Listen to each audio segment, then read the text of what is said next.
Olá a todos, né? Sejam bem-vindos a mais um podcast. Esse é um podcast um tanto diferente, né? Porque, bem, contou com a participação de alguns inscritos do Telegram, da Harmonia do Saber, né? Fizeram algumas perguntas, né, mais focadas no cristianismo, né, em si, algumas críticas, outras, algumas dúvidas, eu acredito que sinceras, né? Eu estarei respondendo com um convidado aqui, né? Na verdade, não é nem convidado, já faz parte do canal, vocês conhecem. Por favor, se apresente, Izzy. E aí, pessoal, tudo certo? Já faz um tempinho que não gravo vídeo pro canal. Até já me esqueci como é que eu me apresentava normalmente aí. Estamos aí para gravar esse vídeo aqui com foco e tirar as dúvidas dos senhores. Perfeito. Eu lembro como você se apresentava. Oi, sou o Felipe Neto, tudo bem com vocês? É bem icônico.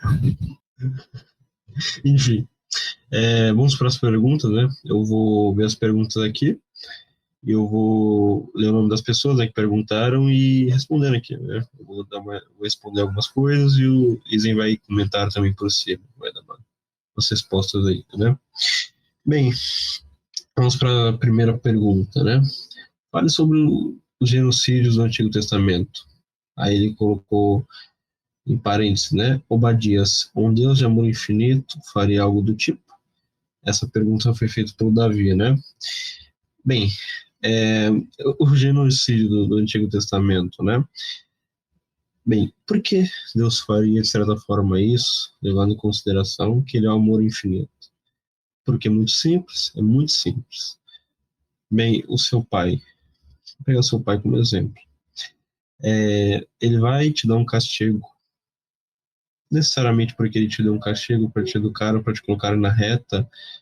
Ele fez aquilo porque ele é mau ou porque ele te ama, né? Ele fez aquilo porque era um método, era uma forma que, bem, se comprovou eficaz durante todos os séculos, né? Todos os pais fizeram isso e chegaram à conclusão, bem, isso funciona, né? Isso me deixa um pouco mal, né? Porque, enfim, eu vou ter que bater no meu filho, às vezes eu vou ter que deixar ele sem algo que ele gosta, fazer ele sofrer um pouco, mas que eu sei que depois isso fará bem a ele, né? Então, aí vem o questionamento. Uma mãe que não ama um filho, você acha que ela faria alguma coisa desse tipo? Você acha que ela perderia o tempo dela tentando educar o sujeito, gastando energia? Porque, bem, até mesmo quem é irmão reconhece isso, né? Que educar uma criança requer muita energia e tempo, né? Para fazer o sujeito ouvir, né? A criancinha ouvir, né? Bem, uma pessoa que não gosta de você, ela não vai perder esse tempo, não vai gastar energia mental dela para te fazer mudar. A mesma coisa com Cristo, sabe? Com Deus. O Antigo Testamento não está separado do Novo, né? O, nem nenhuma parte da Bíblia, sabe? Isso é tudo é uma continuidade do início ao fim. Primeiro começa com Gênesis, depois começa com Apocalipse, depois termina com Apocalipse, sabe? Há uma continuidade que não estão separados, né? E tem passagens no Antigo Testamento que mostram a bondade de Deus, entende? Então, é aquela coisa, é o mesmo Deus, não mudou. Só muda que ele teve que dar alguns castigos, sabe? O pessoal tava fazendo muita cagada, muita merda, e então, tá, vamos ter que consertar isso, né? Vou ter que dar um castigo pra esses caras pra ver se eles voltam à linha, né? Tem que dar umas bofetadas aqui, etc, etc, né? E bem, é isso que ele fez, sabe? Não tem nada de errado nisso. É isso, pelo contrário, que um pai faria, né? Tanto que tem uma figura, tem uma pintura bem famosa do Peter Coster, né? Se não me engano o nome, enfim, não sei pronunciar muito bem, acho que é latim, que é uma figura de Cristo, né? Partida ao meio, né? Um lado é um olhar um pouco mais severo, um pouco mais agressivo, etc, né? Esse lado representaria a justiça, né? A ira de Deus, enquanto o outro lado representaria o amor, né? Aí tá com o gesto de uma mão levantada, como se fosse abençoar um filho, etc, etc, né? Bem, isso é uma coisa, né? Você observa na anatomia de um bom pai. Há o lado severo, né, entre aspas, o lado severo, né, o lado que educa, o lado rígido e o lado bondoso, por assim dizer, né? E bem, acho que essa pergunta, a respeito dessa pergunta do Davi, né, é isso. Você gostaria de comentar alguma coisa e acrescentar, etc? Também na questão de Obadias, né? Tem que ver o contexto histórico, principalmente da questão, né? Porque o povo, se não me engano, o de Edom, né, depois da invasão de Babilônia, aproveitaram para poder oprimir, saquear, entendeu? Os israelitas, né? Então tem essa questão. E se Deus tivesse, por exemplo, tomado outro método, será que eles parariam mesmo de fazer isso? Essa que é a questão, sabe? Tu não sabe dos planos divinos e como poderia ter acontecido se fosse de outra forma. Entende? Se tivesse, por exemplo, ordenado de outra forma, o que aconteceu? É uma questão complicada, tu nunca vai conseguir compreender isso. Então, é realmente, como o Coca disse, uma questão de educar, sabe? O povo de Edom tava lá saqueando, realmente traiu. É um povo vizinho de Israel. Traiu o povo. Israel se aproveitou disso, né? E fez horrores também. Pois é, e geralmente quando Deus chega nessa parte e dá um castigo severo, geralmente ele já avisou muito antes, né, entre as suas alertas, né, para aquele povo, né. Você pode até fazer um paralelo com o taoísmo quando ele mostra que o imperador não tem o mandato divino, né, não tem o mandato do céu, acaba acontecendo um fenômeno, sabe, é tipo galo botando ovo, cobra aparecendo no altar do rei, coisas desse tipo, de logo em seguida desaparecendo na frente de todos, né. Então você pode levar como paralelo, sempre aos avisos divinos, né? Claro que todos não conseguem ver, nem eu consigo ver, a maioria dos avisos, na verdade quase todos, eu não consigo perceber, sabe? Mas às vezes na maioria dos casos há, né?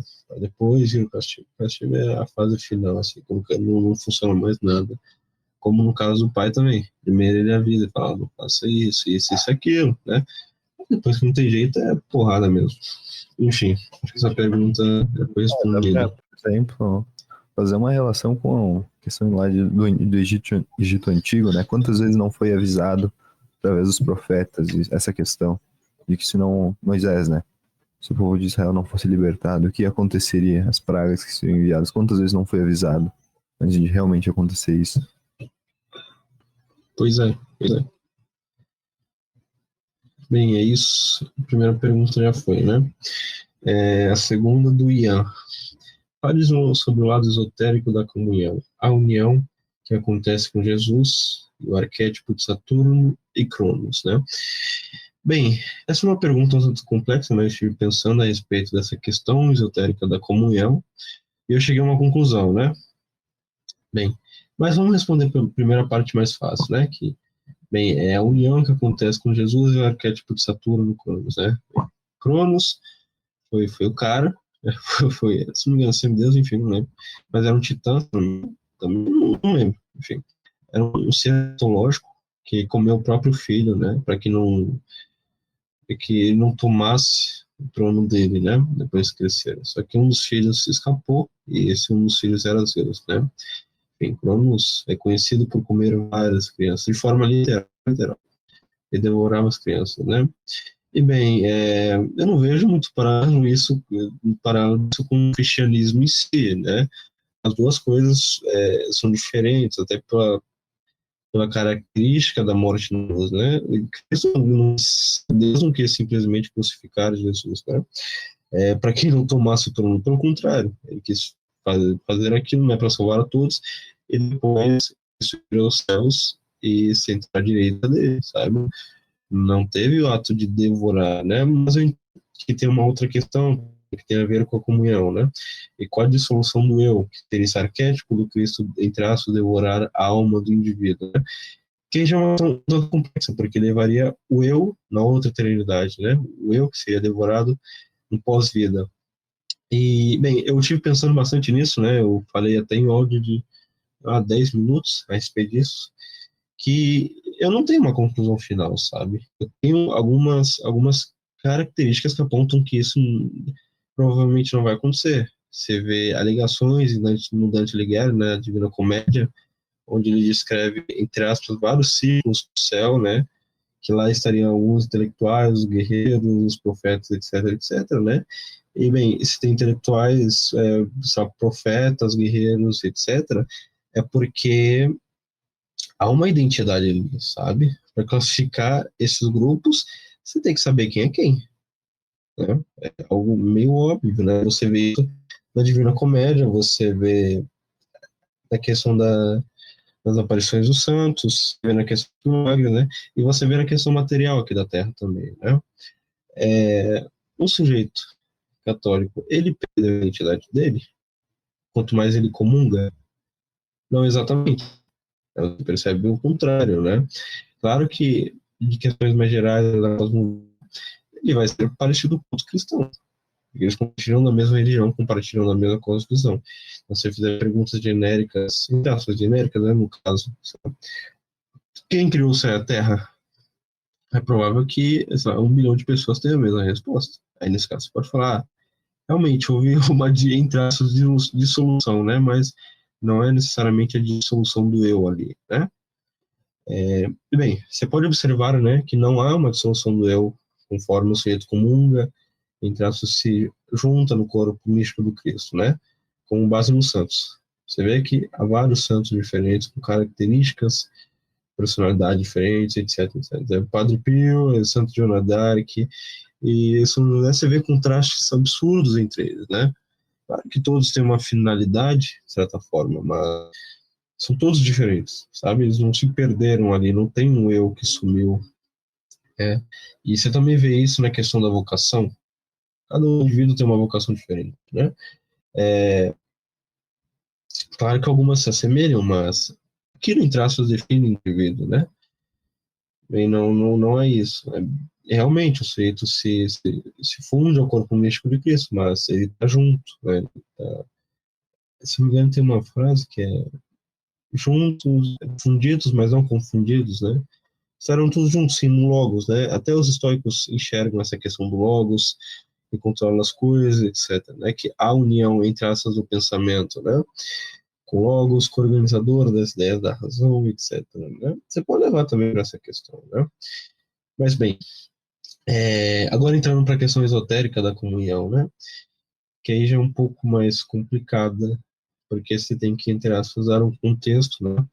Do que é o esoterismo, porque muita gente refere o esotérico, né? Esoterismo como, sei lá, simplesmente o estudo de ritos e simbolismo, tá? Que não está errado, de certa forma, mas não é apenas essa definição. Tem uma outra questão que é a questão da própria definição da palavra exo, né? Que significa interno, né? Então, é meio complicado saber o que exatamente ele quer dizer sobre isso, né? Qual definição ele estava dando. E às vezes pode ser que não seja nenhuma dessas duas definições. Então, enfim, eu vou tentar dar o que eu sei, né? Que de certa forma, sim, faz parte de um rito, né? O que é um rito? Rito é uma formalização de um ser primordial. A Eucaristia é exatamente isso, é a repetição formalizada do próprio Cristo, quando ele fez a ceia, né? Este é o meu corpo que eu estou dando para vós. E o padre imita a mesma coisa quando ele vai consagrar, né? Então aqui não é um rito, né? E ritos tem várias distinções entre ritos, né? Ritos propiciatórios, ritos iniciatórios, etc, etc, né? Aquele não é um rito iniciatório. O rito iniciatório, no caso, seria o batismo, né? Que traria para o indivíduo certas oportunidades espirituais que outrora ele não tinha, né? Como no caso, ao ser batizado, então agora ele pode confessar, né? Entrar-se livrar-se dos pecados, sei lá, tomar a Eucaristia, etc, etc, né? Mas bem, quando você recebe a Eucaristia, o que acontece? Acontece uma espécie de divinização do indivíduo, né? Entre aspas, uma iniciação até um certo ponto, né? Não uma iniciação no sentido de que o sujeito fica cada vez mais potente espiritualmente, ele tem cada vez mais poderes espirituais, assim, por assim dizer, né? Ele vai se divinizando, sabe? Ele vai ficando cada vez mais perfeito. Vai entrar, você pode levar na questão alquímica, sabe? Transformar chumbo em ouro. É isso que acontece, sabe? Em contraste, você vê outras ordens ocultistas, sufis, etc., em que o sujeito é contra-iniciado nesse aspecto, né? Em vez de ele ficar cada vez mais perfeito, né? Cada vez melhor como indivíduo, ele vai ficando cada vez pior, cada vez mais burro, cada vez mais prepotente, cada vez mais soberbo, etc, etc, sabe? E bem, acho que é isso, né? Respondendo essa pergunta, Tu gostaria de fazer algum comentário, Wilson? Eu acho que eu consigo comentar um pouquinho, dando uma olhada na ideia geral, por exemplo, essa questão do arquétipo de Saturno e Cronos, certo?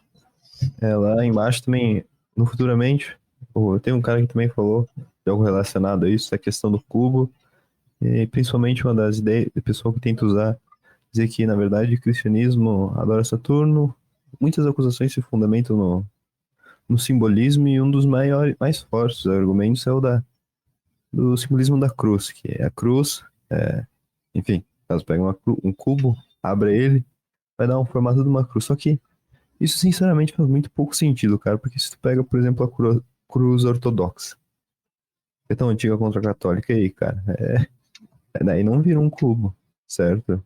Tem tradições com cruzes diferentes quando tu vai olhando. Eles pegam especificamente essa. E a questão outra também, cara, tu queria que o Jesus foi crucificado numa cruz, isso foi adotado como simbolismo. Tu queria que o simbolismo da religião fosse a lança, meu amigo? Não, vai ser a cruz, que é algo mais marcante, certo?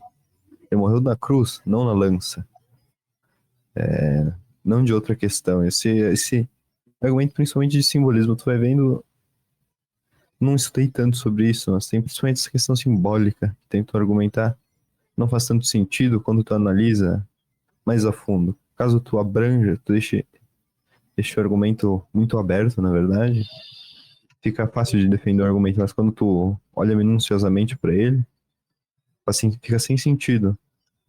Essa outra questão do perder o eu, né, que o Coca falou, não é exatamente a questão de perder a noção de si próprio. Na Terra tu vai ter noção ainda de si próprio, meu amigo.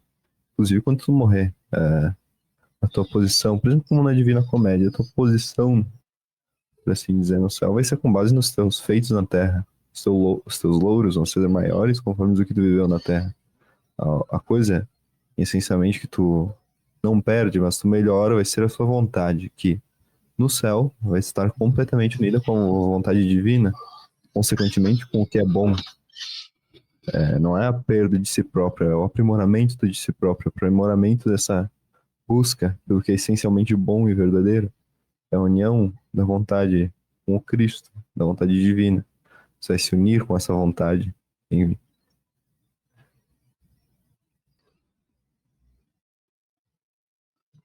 Perfeito. Tá me ouvindo? Sim, sim.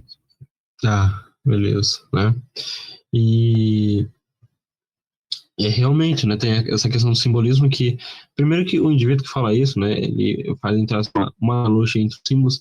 Então, você pode fazer isso, mas é um tanto complicado você fazer isso para a questão de que, bem, um símbolo pode ser reinterpretado de várias formas com base no contexto, né? Então, é aquela coisa, os satanistas utilizam a cruz para baixo para dizer que, enfim, é alguma coisa maléfica, etc., né? Mas o próprio Pedro, se não me engano, o Pedro não me lembro, enfim, um dos apóstolos utiliza a cruz utiliza o simbolismo da cruz para baixo para significar algo bom.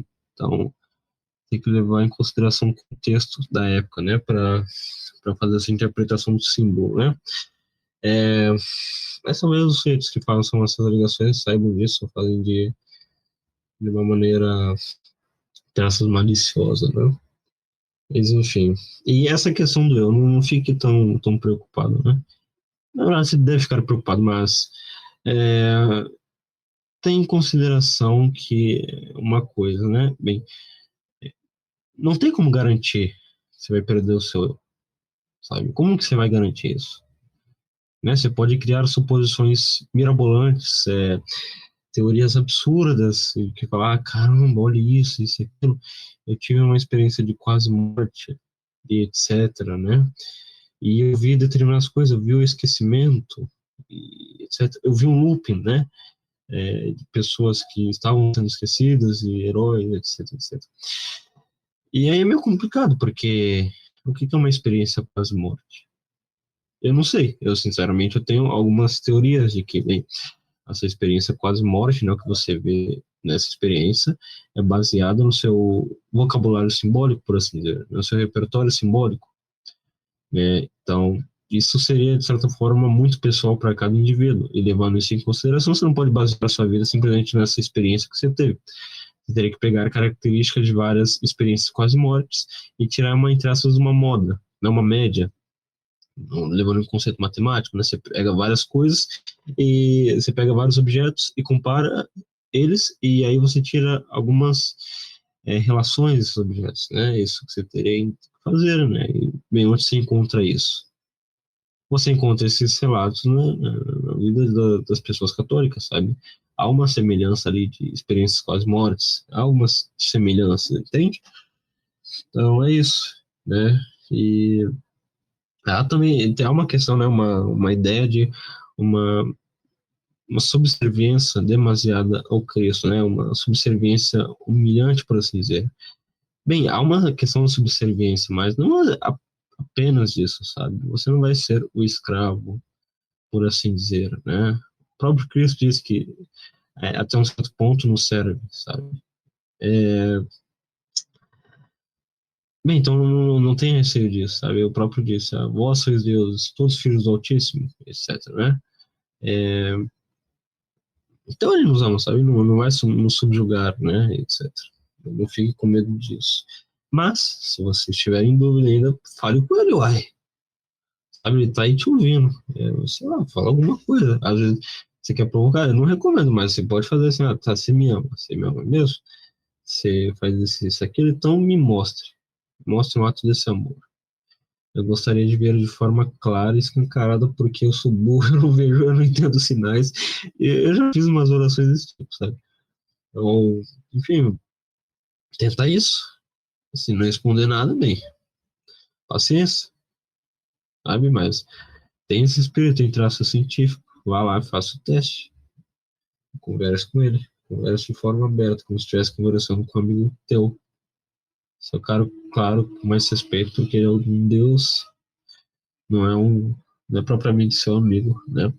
Mas você pode fazer esses tipos de questionamentos. Ele vai responder. Seria verdade porque ele teria medo de responder alguma coisa, entende? Enfim, eu acho que essa pergunta já foi, né? Tem mais uma coisa do Ian, que ele mandou várias respostas, mas é de certa forma um complemento, né? A pergunta, vou colocar aqui, né? Eu vou continuar lendo, na verdade. É algo mais complexo. Mas em termos espirituais, essa é a crítica que eu vejo que tem mais sentido quanto ao catolicismo e ao cristianismo. Fato. É uma crítica que realmente pega um indivíduo assim e dá meio que um chacoalhão nele. Quem quer perder o seu eu, né? Quem quer perder quem realmente é, né? E é complicado. Aí uma outra pergunta da Davi fala sobre o eu. O cristianismo é contra o eu? Não. Ele, ele foca bastante no indivíduo, como eu havia dito, né? Tanto na questão da virtude, na questão da vocação, etc, etc, né? E bem, o próprio Deus ele disse, né? Eu já te conhecia desde antes de você existir. E você vê um zelo demasiado que ele tem por você, né? Se fosse contra ele, não teria esse zelo, né? Porque, bem, o eu é você, né? E, bem, se ele morreu numa cruz por você, você pode não acreditar em nada disso. Você pode falar, isso tudo é simbólico. E até num jeito, entre aspas, profano do que é o simbolismo, né? Mas você não pode negar que, bem, um cara disse que morreu por mim, nessa religião. Exatamente por mim, indivíduo eu, sei lá, João na periferia, né? Será que ele é contra eu ou ele é a favor de mim, né? É uma coisa a se questionar. Enfim, então tem algum comentário a respeito disso? Sim. Acho que não, cara, porque a gente antes também já bateu bastante nessa questão, né? Já foi bem falado. Perfeito. E tem uma outra pergunta que eu não consigo ler de quem foi, porque o meu Telegram não permite. Sabe aquele textão lá que o cara mandou? Assim, do Sirius. Isso, Sirius. É muita coisa, velho. Eu acho que é a mesma coisa que os outros haviam colocado. Eu vou já passar para as perguntas aqui, né? Todos esses pontos de vista. todos esses pontos na vida de um verdadeiro cristão não levaria à morte do eu? Vamos já perguntar assim, se você perder suas ambições, o que sobra, né? Bem, eu vou contextualizar. Ele colocou o Sermão da Montanha, né? E algumas coisas aqui, né? Bem-aventurados os pobres de espíritos, porque eles herdarão o reino do céu. 2. Bem-aventurados que choram, porque eles serão consolados. Bem-aventurados os mansos, porque eles herdarão a terra. Bem-aventurados que têm fome e sede de justiça, porque eles serão fartos. Bem-aventurados os misericordiosos, porque eles alcançarão misericórdia. Bem-aventurados os puros de coração, porque eles verão a Deus. Bem-aventurados os pacíficos, porque eles serão chamados filhos de Deus. Bem-aventurados sois vós, quando vos injuriarem e perseguirem. Aqui onde se separa. Todos esses pontos na vida de um verdadeiro cristão não levaria à morte do eu? Não, não levaria à morte do eu. Porque, bem, isso de certa forma impactaria, né, no indivíduo, no quem ele é. Mas a essência estaria lá, sabe? Seria uma, entre as suas características que o sujeito iria adquirir, né? De certa forma, algumas virtudes, por assim dizer, né? Algumas ferramentas que ele teria, né? E eu acho isso. Não tem muito o que responder. Como disse, já tocamos bastante no tecla do eu, né? Aí tem uma outra pergunta aqui, né? Seguindo esse que esse cara disse. Bem-aventurados pobres de espírito. Os pobres de espírito. Isso também quer dizer que o sujeito é fraco? Não, exatamente, né? Porque, bem, essa é uma questão um tanto complicada porque há um contexto, né? Geralmente vocês entendem como pobre como sendo algo ruim, até um certo aspecto. Isso é verdade, até um certo ponto, né? Mas no catolicismo tem uma questão de que, bem, um sujeito que é pobre no espírito é, de certa forma, um sujeito humilde, um sujeito que reconhece o seu lugar no cosmos, né? E reconhecer o seu lugar no cosmos, de certa forma, é cumprir a sua vocação. E cumprir a sua vocação é tornar-se forte, sabe? Porque quando está cumprindo sua vocação, não há nada que te pare, sabe? É uma bússola a ser seguida, entende? Não significa que você vai ficar falando, ah, eu sou um coitadinho, eu sou isso, aquilo, tenham dó de mim, e etc, né? Não é isso, sabe? Não é isso, realmente. Se você for ver o Atos de vários santos, é o completo oposto dessa fraqueza, sabe? Se eu for ver o São João Batista, por exemplo, que encontrou vários fariseus e disse, né? Ah, sua raça de víboras, etc. O próprio Cristo, que chegou num templo, revirou tudo, pegou um chicote, começou a bater nos vendedores, etc. Né? Tem vários outros acontecimentos desse tipo, né? Você pode também ver o rei Baldino, né? Era um guerreiro, era um rei, né, que lutou contra os muçulmanos, etc. Né? Acho que é isso, essa pergunta, né? Vamos ir para outra, que eu acho que é do mesmo cara, não estou conseguindo ler Essa aqui. daí, eu gostaria de comentar um pouco também, né? A questão de ser pobre de espírito é principalmente ser humilde. Tu vai olhar para a vida dos santos, eles tinham essa humildade de espírito, eles se reconheciam como sendo pecadores, mesmo eles sendo santos, né, na vida deles. Essa questão de admitir que você errou, que você tem chance de errar. Você é um ser errôneo pela sua natureza humana, mas que, através da graça de Deus, através da humildade, dessa pobreza de espírito, você fica forte espiritualmente. Pois é, e é uma questão muito simples, né? Aquela coisa, se você reconhece que você tem erro, você vai tentar melhorar. Agora, se você acha que você não tem erros nenhum, se você é perfeito, você não vai melhorar, porque em traço, né, não teria nada a melhorar, né? É aquela coisa, você está praticando um esporte. Você percebe que em determinada parte do exercício daquele esporte você tem um certo defeito, uma certa falha, né? Sei lá, dá um passe no futebol de uma forma errada, você percebe, bem, eu sou ruim nessa questão aqui, eu vou tentar melhorar. E aí você melhora e fica bom, sabe? Entraste no caminho da perfeição. Você vai melhorando, a partir daí você vai conhecendo os seus erros, né? Mas isso não quer dizer que o sujeito tem que se colocar para baixo, ter uma baixa autoestima, etc, né? Ficar deprimido, isso, aquilo. Não, e o catolicismo nem recomenda isso, na verdade. Ele é contra isso, né? Se não me engano, o próprio Cristo disse, né? Não tenhais medo, não desanimeis, né? Etc, etc. sabe? Então, não é para ter aquela postura de fracassado, é só para falar, bem, eu sou um merda mesmo, eu sei, eu reconheço isso, mas eu vou tentar melhorar aqui. É isso, sabe? Bola pra frente. Não é pra ficar deprimido, triste. Não vai fazer de novo, sabe? Tu vai ficar se martelando todas as vezes que você fizer o ato, tá ferrado. Tá ferrado. Aí você vai ter uma vida depressiva, sabe? Eu gosto da postura do Olavo de Carvalho a respeito disso. Ele fala, eu sou um pecador mesmo, eu reconheço isso. É, eu vou lá no confessionário, falo meus pecados e depois vou embora. Acabou. Sabe? É isso? Essa é a postura que você tem que ter. Sabe? Mas, claro, não é a postura de abandono, né? De justificação também. Eu vou lá, eu vou confessar, ele vai me absolver mesmo, então não preciso parar com esse pecado. Não precisa, porque isso está te prejudicando, né? Se você bater 550 por dia, você acha que não vai te prejudicar? Claro que vai, né? Forma material. Aí depois, se quiser aprofundar na questão, você pode ir de forma espiritual também, né? Na camada espiritual, por assim dizer, né? Então é isso. A última pergunta, né? Não, a última pergunta não. Tem mais outras ali, né? Só que eu acho que essa aqui é do Cis8. Pode me confirmar isso? Não tô conseguindo ver a fonte. Qual? Depois do textão. Isso daí Antes do... tem mais uma. É do Sirius de novo. Ah, do Sirius. Perfeito. Tem mais uma pergunta. Como Deus pode mudar de um Deus guerra para amor no Antigo Testamento diferente do Novo? Realmente. Essa pergunta foi respondida. Não, não vou responder de novo. Não faz sentido, né? Enfim.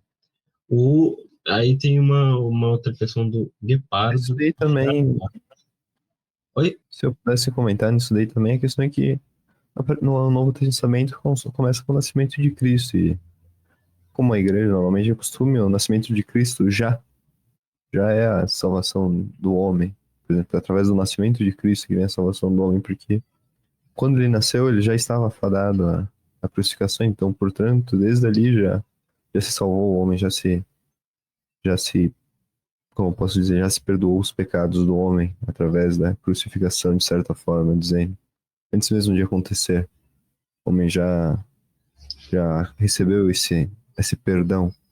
Então, Deus não é mais esse Deus de guerra, por assim dizer, como ele diz, porque todos esses pecados do homem já foram perdoados através do próprio Deus, e não mais através, enfim, dos acontecimentos, não foi mais necessária intervenção de Deus no mundo, porque ele já interviu de forma final, por assim dizer.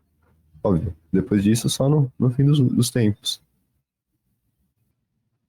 Pois é. Aí tu vai ver, entre aspas, a personalidade dele voltando à tona, né?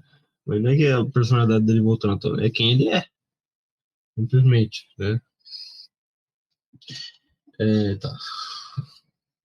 E é uma coisa irônica, porque, enfim, a Bíblia ele mostra acontecimentos específicos, né? Momentos, entre aspas, marcantes, por assim dizer, né?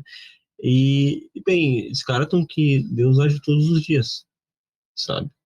Então, provavelmente você vai ver características entre aspas, Deus do Antigo Testamento e Deus do Novo Testamento se manifestando no dia a dia, sabe? Vai ver pessoas sofrendo castigos e pessoas sendo perdoadas, porque é o mesmo Deus, né? Etc. Agora, acho que era uma pergunta do Guepard, de Araguá, ele fez um questionamento, na verdade, né? O homem no cubo do tempo. Vivemos dentro do cubo de Cronos, onde tudo tem seu tempo. Aí, 3 pontinhos, 3D. As 3 principais religiões do mundo adoram um cubo. Eu não entendi nada. Você entendeu alguma coisa disso? Daquela, daquela questão simbólica que nem, como eu tinha dito antes da cruz, né, daí tu vai ver os muçulmanos, né, Meca é um cubo negro. Os judeus, por exemplo, também colocam aquele cubo negro na cabeça para rezar, e a cruz, que usam também como argumento disso. Mas é como o Coca disse, a interpretação de simbolismo acontece. Dá para interpretar de forma diferente, certo? O simbolismo do cubo pro judeu é completamente diferente do que é pro romano. São culturas extremamente distintas, né? Em questão temporal, principalmente. Não temporal, eu digo de distanciamento, de tempo, mas Enfim, são culturas realmente afastadas. As ligações delas foram muito pequenas. Então, não dá para afirmar que o cubo negro, o judaísmo, o que está presente em Meca, a cruz do cristianismo, esse simbolismo representa só Saturno. Não dá para afirmar. Deve ter outras questões por trás disso também, mas essa questão simbólica, como eu disse, é a principal. E não dá para afirmar, porque tem reinterpretação de simbolismo. A semelhança de simbolismo de uma cultura para outra. O tempo muda, né? O simbolismo não é algo imutável, é algo que se adapta. Dá para você buscar a versão original do simbolismo, por exemplo, mas ele muda com o tempo. Se adapta às culturas. Perfeito. Aí tem uma pergunta dele, né? Isso quer dizer que as 3 principais religiões do mundo são uma prisão? Ou que são usadas pela elite atual com esse propósito? Como passar desse corpo? Como sair da prisão, né? Bem, não são uma prisão necessariamente, né? Prisão, eu acho que ele quer dizer em aspecto da liberdade do indivíduo, né? Aí levaria em consideração a doutrina, né? E, por assim dizer, algumas coisas, né? Algumas limitações que a religião impõe. Aí entraria numa questão de que, bem, essas limitações são feitas não que para necessariamente o sujeito ficar limitado, mas para que ele tenha uma entre aspas liberdade, por assim dizer. Bem, quer um exemplo? A religião proíbe de você, sei lá, ficar vendo pornografia ou esse tipo de coisa, material adulto. Ela está te ajudando, te livrando de um mal futuro, necessariamente, para o seu corpo e para sua mente, sabe? Outra coisa. Não matarás o próximo. Bem, eu não sei se você sabia disso, mas matar um outro tem um efeito bem negativo sobre você, né? Tanto fisicamente quanto psiquicamente, sabe? Você pode ir preso também. E você necessariamente vai prejudicar a família da pessoa que você tirou a vida, etc, etc. Né? Também não é uma prisão. Sabe? Não é uma prisão. Elas estão lá para ajudar. Sabe? A doutrina está para ajudar. As normas, entre aspas, assim, as regras estão para ajudar. Você quer um outro caso? Bem, porque as mulheres no Islã usam véu? É só para oprimir a mulher? Não. Tem um aspecto mais profundo, sabe? Um aspecto até de proteção, sabe? Para que seres espirituais não venham atacá-las, entende? Então tem isso, né? E se elas são usadas pela elite atual com esse propósito, aí é uma questão mais complicada, né? E já adiantando aqui, eu já te passo a bola, só vou responder essas 3 perguntas aí, já pergunta que você quer responder. Tá. Eu não saberia dizer se são usados pela elite. Provavelmente são hoje em dia, para vários aspectos, sabe? Mas não significa que necessariamente todas as religiões estão acabadas. Elas estão corrompidas em vários fatores, várias questões, sabe? É isso que é o Apocalipse, é isso que é a Kali Yuga, entende? Então é inevitável, realmente está corrompida. Há muita infiltração mesmo, sei lá, da maçonaria, da FBI, da CIA, e membros de taricas, etc. Há uma infiltração demasiada e provavelmente esses agentes realmente utilizam de vários artifícios para prender um cara, sabe? Aprisionar um indivíduo, sabe? Então, sim, nesse caso, pode ser. Você tem que observar muito bem os líderes religiosos e o que eles estão fazendo, o que eles estão promulgando. Você vê o que eles estão promulgando, compara com a tradição da sua religião e depois você tira uma nota a respeito disso. E você vai ter que ser sincero em relação a isso, né? E como passar desse culpo? Como sair da prisão? Bem, se você está preso, né? Uma hipótese que você está preso. Como que você perfuraria, né? Entre aspas, esse cubo, essa prisão, por assim dizer. Você teria que transcender. Você teria que ser mais você teria que quebrar, entre aspas, os loopings viciosos da sua vida. Você teria que quebrar todas essas coisas. É mais ou menos simples, né, em teoria. Na prática que é mais difícil, mas em geral é isso. Você pega o que está te prejudicando e resolve, sabe? Tenta transcender o seu estado atual. É isso, sabe? E a resposta está na imagem que se mandou, né, que há três estados no corpo do indivíduo, né, a parte mais baixa, a parte mediana e o espírito. Bem, você tem que, entre aspas, chegar no espírito. Você tem que transcender o corpo, entende? Aí você chega no seu verdadeiro eu. E é isso. Gostaria de responder alguma coisa isso? Sim, essa questão, deixa eu ler de novo, das elites usarem as religiões, certo? Hoje em dia pode até ser em questão de infiltração, mas na questão, por exemplo, histórica, é óbvio que não, né? Olhando para a história de volta. Por exemplo, se uma teocracia e um Estado Islâmico seriam coisas completamente opostas, então por que eles criariam coisas com propósitos completamente diferentes, com forma de agir completamente diferente, com um espaço minúsculo para a elite que eles tinham hoje? Por que eles usariam isso como instrumento? Para eles, na verdade, o ideal seria tirar a influência dessas religiões, desses grupos religiosos do jogo. Seria, aos poucos, tirar o poder, tirar a influência, como aconteceu. Como aconteceu com a igreja na Europa, aqui nas Américas, né? Aqui, por exemplo, na minha cidade, eu me lembro que meu nono, meus pais falam que antigamente era o padre que tinha mais influência que político, que prefeito, que qualquer coisa, era o padre. Era o prete, né? Que tinha influência política, toda a influência na questão de comunidade hoje em dia, mas não, hoje em dia não tem influência nenhuma. Só um exemplo, esse daí agora, o micro, né, aplica isso daí no cosmo, em questão maior. E vai ver o que aconteceu, realmente. Pois bem, acho que é isso, né? Não sei quanto tempo ficou o podcast, mas nós respondemos as perguntas aqui, né? E, bem, acho que é isso, né? Não tem mais nada a comentar, não tem mais nada a responder. Caso vocês queiram escutar mais a respeito das coisas que nós já falamos aqui, né? Acesse o canal no Telegram, do Harmonia do Saber. Lá tem mais dois áudios, de cada um de 14 e outro de 10, depois 24, 10 minutos, falando a respeito disso, né? Então acho que é isso. Quer comentar mais alguma coisa, Isa, hein? Que não, foi um bom episódio, né? Se tiverem mais alguma questão aí, caso a gente esclareceu errado, mandem aí nos comentários as coisas, né? Caso nós respondemos errado, interpretamos errado a sua pergunta.